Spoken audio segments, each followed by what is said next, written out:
Libertà. Veniamo da una lunga storia e andiamo incontro al futuro con spirito libero per ascoltare tutti e per dare voce a tutti. Un nuovo modo per sostenere la tua radio. Visita radiolibertà.net. Ti basta un click e potrai versare il tuo contributo volontario direttamente online. Potrai donare con ogni tipo di carta di credito, anche prepagata. Ti aspettiamo online su radiolibertà.net. Sostieni la tua radio con il tuo contributo volontario. Radio Libertà. La tua radio. Diamo voce alla nostra gente.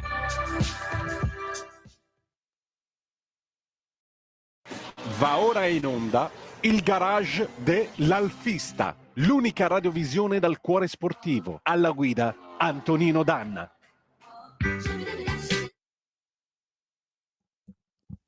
E diamo subito la linea ad Antonino Danna. Oh, grazie Meneghino Volante, amiche e amici miei, ma non dall'avventura, buongiorno, siete sulle magiche onde di Radio Libertà. Questo è il garage dell'Alfista, io sono Antonino Danna e questa è la puntata di sabato 25 febbraio dell'anno del Signore 2023. Cominciamo subito la nostra trasmissione, date il sangue, in ospedale serve sempre. Salverete vite umane, chi salva una vita umana salva il mondo intero. Secondo appello, andate su radiolibertà.net, cliccate su Sostienici e poi abbonati, troverete tutte le modalità per sentire questa radio un po' più vostra. Ma io voglio salutare e introdurre il nostro grandissimo ospite Alex Cereda. Ben trovato Alex. Buongiorno a tutti, buongiorno a te e buongiorno ai tecnici della radio.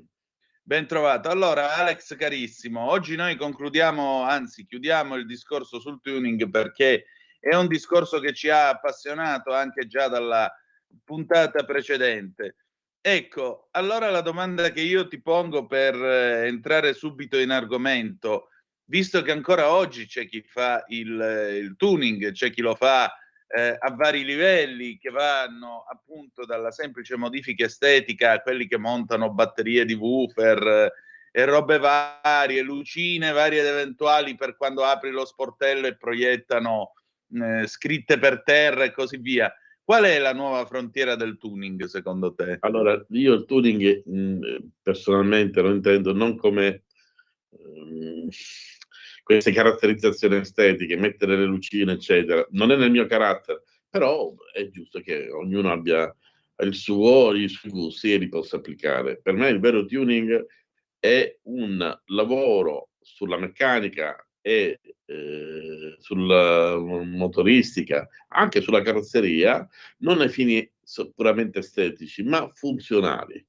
Quindi abbiamo parlato dell'assetto, abbiamo accennato dell'assetto, abbiamo accennato degli interni, avere dei sedili ergonomici, un volante di giusta misura, anche bello esteticamente. Abbiamo parlato delle migliorie al motore. Questo per me è tuning. Il tuning delle lucine colorate, eccetera, non fa parte personalmente della mia idea e neanche quella della nostra trasmissione, comunque. Decisamente.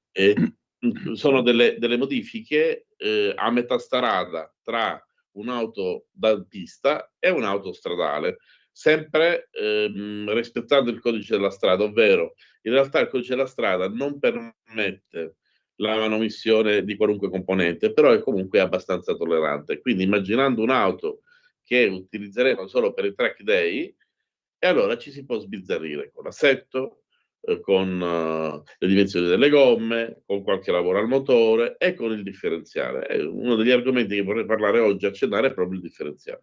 Sì, sicuramente, anche perché, voglio dire, è il nostro grande amico che ci aiuta a scaricare la potenza per terra, soprattutto quando si parla di alfa a trazione posteriore. Vorrei ricordare che ci sono alcuni modelli che in virtù della loro elevata potenza già al tempo disponevano in optional, poi in alcuni casi in serie, del differenziale autobloccante al 25%. Parlo per esempio della 2000, sia berlina che coupé. E allora che cosa possiamo fare sul differenziale? Ti avviso, mi sono arrivate due messaggi da amici radioascoltatori, dai miei amici radioascoltatori, che spero che adesso siano in linea, così la risposta avevo promesso che l'avrei data in diretta. Allora, Bene, allora gli ricordiamo anche il numero del WhatsApp della radio, 346-642-7756, o se vogliono chiamare 02 92 94 7222. Vai col differenziale. Allora, mi chiedevano, avendo auto che non vogliono, uno di due ha una Giulia 1013, ho un'auto che non voglio modificare molto del motore, però ho un problema di trazione. Ovvero, dice, sono andato a girare, mi ha citato un circuito di kart vicino a casa sua, però prendendo le curve in un certo modo perdeva di continua aderenza. Ha cambiato le gomme, ha cambiato l'assetto, però sostanzialmente la macchina sembra nelle curve perdere potenza. Gli ho spiegato che è il classico esempio di un'auto a cui necessita in realtà di un differenziale autobloccante. Come funziona il differenziale? Il differenziale è quell'elemento che vi permette la rotazione in maniera non uguale delle ruote. In una curva la ruota interna farà ovviamente meno giri di quella esterna e il differenziale mi permette questo movimento. Allora, perché noi ricorriamo al differenziale autobloccante? La faccio in maniera semplice. Nel momento in cui c'è una perdita di aderenza, la ruota girerà a una velocità incontrollata e spesso cosa fa? Si ferma. Quindi quando riappoggerà nuovamente, sarà sollevata per un mezzo secondo, ripoggerà nuovamente sull'asfalto, ha perso aderenza e quindi praticamente perdiamo trazione. Il differenziale autobloccante cosa mi permette? Mi permette di tenere in trazione per una certa percentuale la ruota che in questo momento non è in aderenza al terreno, è sollevata e nel momento stesso in cui torna nuovamente poggiata nel terreno, quindi riprende la trazione, continua con quel numero di giri adeguato, o comunque dipende dalla percentuale dell'autobloccante, non mi perde trazione. Quindi io continuo a fare la curva a una certa velocità, la macchina non la devo correggere. A questo amico, anzi a entrambi, peraltro mi ha fatto una domanda ancora più particolare, consiglio questo. Il costo purtroppo non è bassissimo, però esistono delle aziende, senza andare all'estero, italiane, che possano, quindi consultatevi col vostro motorista, il vostro meccanico, montare un differenziale autobloccante e quindi smontare il vostro. Di solito gli autobloccanti nei camion, per esempio, sono spesso separati. Nella nostra Giulia la possiamo avere integrata all'interno della scatola, quindi portare la vostra scatola del differenziale, far montare da aziende serie che costruiscono con particolari materiali, perché un differenziale è soggetto a un'usura molto elevata, a scaldare, eccetera. Quindi un differenziale autobloccante che secondo me è un investimento eccellente e vi permette, anche con un motore non potentissimo, di avere sempre l'auto in piena trazione e divertirvi, perché poi dipende dal tipo di trazione che avete. Io, per esempio, nella mia credo di avere il 60% di trazione, però è un tipo di differenziale che per lavorare bene deve avere sempre un filo di gas. Quindi ti permette di affinare meglio la guida, di divertirvi e di avere un'aderenza anche sul bagnato che vi può anche salvare da problematiche. Quindi quasi nessuno parla del differenziale autobloccante come new tuning. Io direi prima di mettere luci e lucine, io non sono perfettamente d'accordo, pensate al differenziale autobloccante unitamente all'assetto, ancora prima del motore. Sicuramente. L'altro amico chiedeva, scusami. Sì, dici.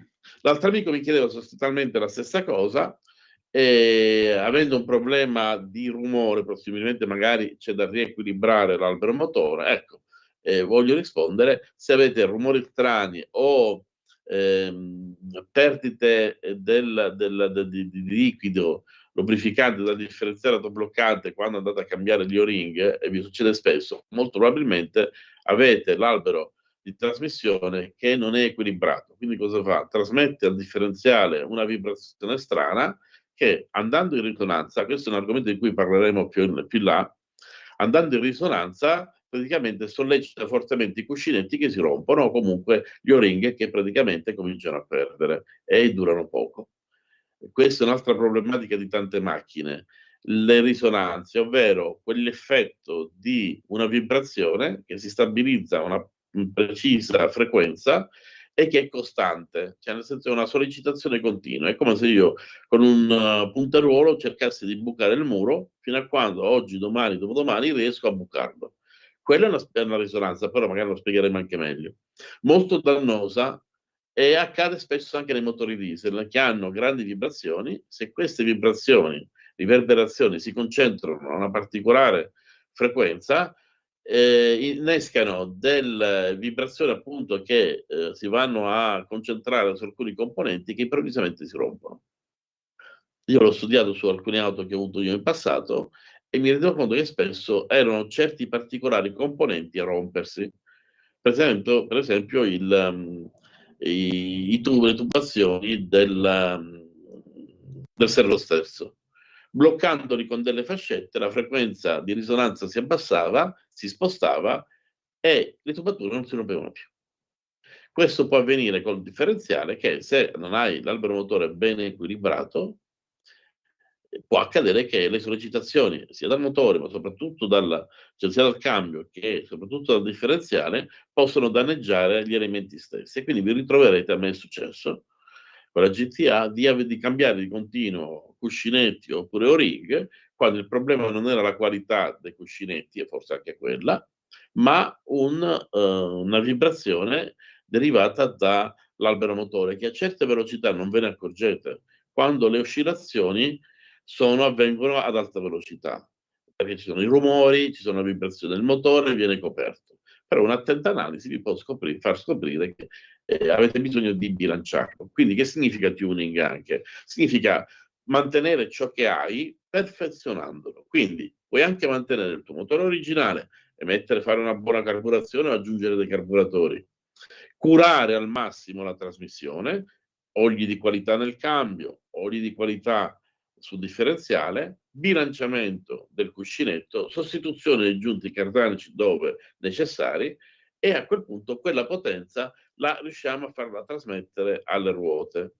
Auto che hanno problemi al cambio, problemi al differenziale, attriti eccessivi, possiamo migliorare il motore, però alla fine avremo una perdita di potenza che porterà in maniera vana tutte le nostre migliorie nell'altra componentistica. Quindi il tuning per me significa inizialmente sfruttare non al 100%, ma al 110% quello che abbiamo. Io l'ho imparato man mano manovrando i motorini e le moto da ragazzino, e mi rendevo conto che se tu perfezioni tutto, poi migliorare il mezzo, tra virgolette, in economia, che è quello che si faceva con le moto ai tempi. Per chi come me si divertiva a gareggiare con gli amici, lo sfruttamento massimo delle masse, per esempio, quindi andavamo a ritoccare i volani, andavamo a alleggerire qualche componente, pur mantenendo lo stesso motore, ti dava una velocità maggiore o un agio maggiore rispetto a un motore preparato. Ecco, aggiungerei una cosa. Nell'84, quando nacque l'Alfa 90, perché questo problema della risonanza non è un problema, diciamo così, soltanto, come potremmo dire, legato magari all'età, al tempo, l'usura, ma alle volte è anche tipico proprio del progetto. L'Alfa Romeo nel 90, nell'84, scusate, quando nacque l'Alfa 90, precisò proprio questo, che era stata migliorata l'equilibratura dell'albero di trasmissione ed era stata migliorata l'impostazione del transaxle, che deriva da Sua Maestà Imperiale l'Alfetta, nostra imperatrice eterna dei nostri cuori, mi sembra ovvio, perché avevano scoperto che in pratica entrava in risonanza a 400 giri minuto, cioè già al minimo l'Alfa 90 andava in risonanza, e quindi fecero questa serie di modifiche che avevano uno scopo che chiunque abbia avuto un Alfa Romeo col transaxle conosce molto bene. Specialmente l'Alfetta aveva la tendenza a mangiarsi i giunti della trasmissione, i famosi giunti di caucciù, di gomma, che avevano fatto dannare il povero Busso, come l'aveva raccontata lui, che addirittura una settimana prima della presentazione dell'Alfetta a Muggiano, a Trieste, il 17 maggio del 72, Solo una settimana prima che l'Alfetta arrivasse sulla terrazza del Jolly Hotel lì a Muggiano, si riuscì finalmente a creare un giunto che non si rompesse, non si crepasse con estrema facilità. Però una delle caratteristiche tipiche proprio delle Alfa col transaxle col cambio al differenziale dietro era proprio questa, ed è ancora tuttora questa, che è mangiarsi periodicamente i giunti. Quindi controllate i vostri giunti proprio dovuto a questa risonanza. Prego, Alex. E a proposito di risonanze, ne parlammo in maniera privata con Giorgio Langella, che era un problema che i collaudatori a cui prestavano molta attenzione, perché un prodotto che poi andava in produzione, un difetto che poteva essere trascurabile per un collaudatore che faceva n chilometri, diventava un grande problema per l'utilizzatore finale. E mi diceva che già ai tempi della Giulia c'erano queste problematiche che hanno diciamo tuttavia risolto. Quindi vorrei anticipare magari, ecco, se mi ascolto o comunque glielo comunico in privato, un ritorno di Giorgio Langella dove parleremo delle risonanze e delle decompressioni, cioè della differenza di pressione mentre si viaggia tra l'abitacolo e l'esterno. La Giulia, che era avanti luce anche in quello, che è stata la mamma dell'Alfetta a sua volta, perché comunque l'Alfetta non è altro che una Giulia perfezionata, sì, cambiava la distribuzione, una macchina che aveva una stabilità che la Giulia poteva solo immaginarsi, che comunque era già buona per l'epoca, estremizzato, curavano molto degli aspetti tecnici particolari. Io ho visionato un documentario, ho chiesto al proprietario di questo documentario, che credo che abbia in unica copia, di poterla avere, ma poi non mi ha risposto, non sono riuscito più a rintracciarlo.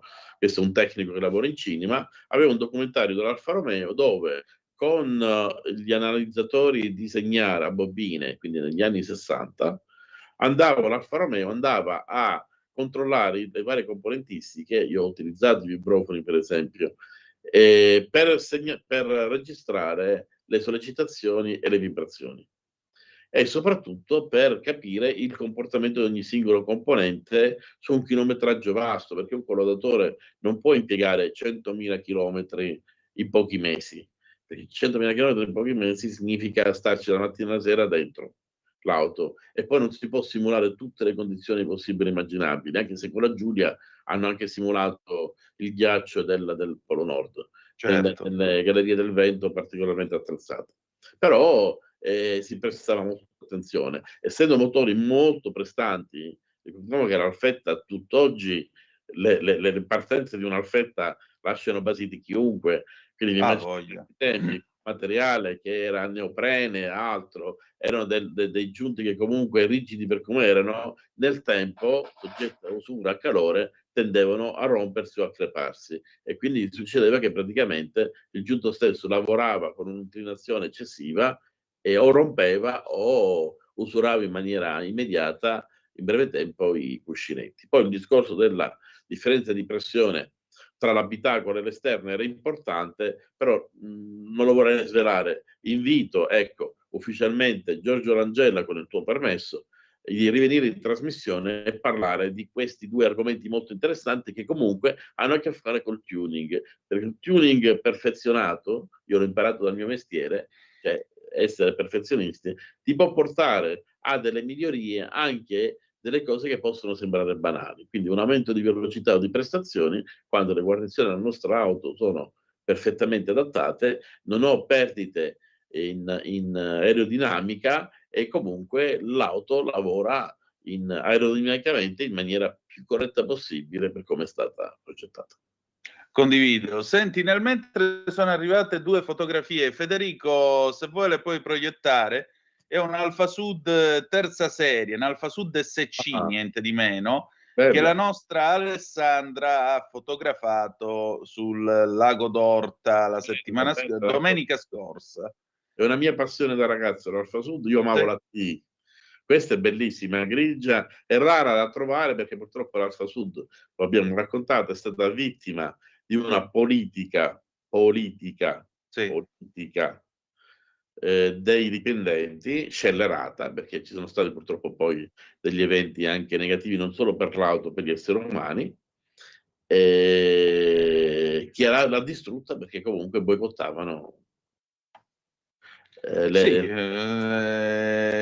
i famosi sabotaggi, probabilmente non me ne assumo la responsabilità, ma lo diciamo così come chiacchiere da bar, inserissero nei bagni di lavaggio un componente che praticamente ne degradasse le lamiere già da subito. Difatti l'Alfa Sud soffriva di questo.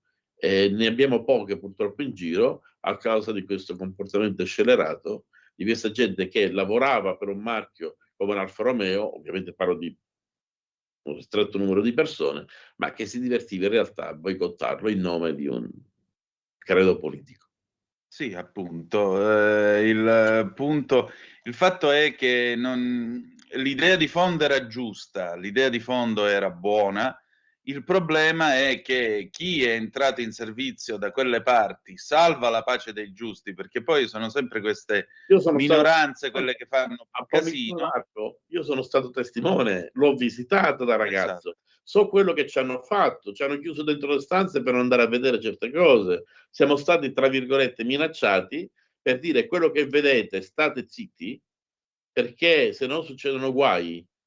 Qualunque cosa vedete, ci hanno tolto le macchine fotografiche, l'ho capito perché comunque potevano esserci dei prototipi e non si potevano fotografare, però non mi sembrava di entrare in una fabbrica, mi sembrava di entrare in un covo della mala in cui in una catena di produzione ho visto una pentola, dico ma che ci faranno? Dice, mangiano qui quando fanno sciopero. Quindi mentre assemblavano le auto tu vedevi scodelle, hanno degenerato la condizione dell'Alfa Romeo e poi io sto cercando di recuperare un documentario che io ho visto su YouTube che hanno tolto, in cui si racconta la storia di di un lavoratore che non avendo aderito a questo tipo di scioperi e di boicottaggi, e pare che comunque abbia fatto una brutta fine. Ora, non voglio entrare nel particolare, però se ne hanno parlato, io il documentario l'ho visto con i miei occhi, significa che poi si è andati oltre, cioè se tu non aderivi a questa scellerata cosa, la storia del polistirolo dentro le coppe lo sapevano tutti e chi lo ha visto anche là dentro non lo può raccontare. La cosa assurda è questo, mettevano il polistirolo nella coppa, questa macchina facevano, soprattutto le macchine più prestigiose, l'Alfa Sud T per esempio, facevano diversi migliaia di chilometri perché sul polistirolo a forza di bruciare all'interno ostruiva i condotti di lubrificazione e i motori partivano. Era colpa dell'Alfa Romeo? No, era colpa dello scellerato lavoratore che voleva boicottare l'azienda del padrone. Sì, ecco, questo lo vorremmo ricordare a quelli che e fare un secondo lavoro, a raccogliere le patate. Cioè, questi criminali alla fine bisogna parlarne. Io devo sentire il mio legale, bisogna parlare di queste cose. Perché quando dicono l'Alfa Romeo era un bidone, io vi prenderei a calci perché non sapete la vera verità di un'auto straordinaria. Se guidate un Alfa Romeo a una tenuta di strada che le macchine di oggi non hanno minimamente, hanno un motore, un boxer che è un gioiello di meccanica, indistruttibile, e purtroppo la Nomea, di essere un'auto inaffidabile, arrugginisce arrugginiva negli autosaloni non sapendo che era una vittima passiva di assassini di automobili. Esatto, questo lo vogliamo ricordare soprattutto a quelli che ogni 6 di novembre celebriamo la morte dell'Alfa Romeo, la Fiat cattiva, quella. Prima di tutto celebrate quelli che a Pomigliano d'Arco facevano questi servizi. Hanno fatto quello che hanno fatto. Certo, e anche quelli che ad Arese inneggiavano alle BR, perché non è che c'erano solo quelli di Pomigliano. Quello era sostanzialmente era quello. Io l'ho visto, se qualcuno in privato mi contatta, posso praticamente raccontargli quello che ho visto, che purtroppo qui nella radio non voglio, devo comunque, insomma, non dico stare attenti, perché da questa gente ti puoi anche aspettare che non solo hanno fatto atti criminali, ma si permettono anche di minacciare, che poi mi fregherebbe più di tanto, però mi dispiace che si parli male di un marchio, di un'azienda, di un'automobile che è stata pura vittima, come un bambino che diventa vittima e nessuno difende. Smettiamola e raccontiamo la verità. Raccontiamo la verità.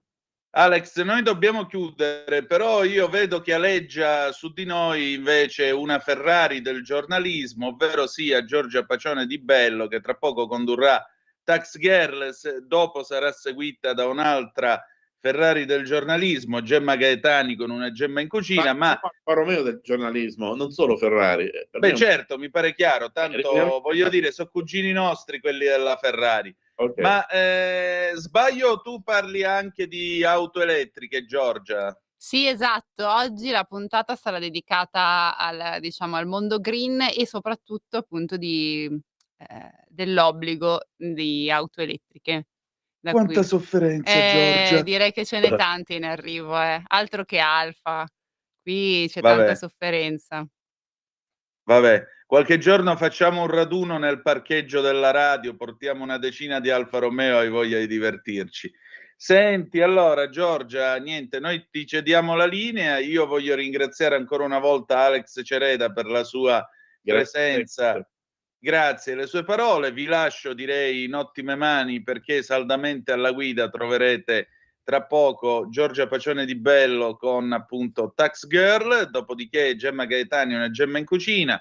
Oggi c'è anche Orietta Pierotti Cei per la musica classica, direi che praticamente avete fatto 13, ma dove dovete andare oggi? Ma restate qui con noi. Grazie per essere stati con noi, ci si ritrova sabato prossimo e che dire di più, che the best, malgrado tutto, è yet to come, il meglio deve ancora venire. Vi hanno parlato Alex Cereda, Giorgia Pacione di Bello e Antonino Danna. Buongiorno. Avete ascoltato il garage dell'Alfista.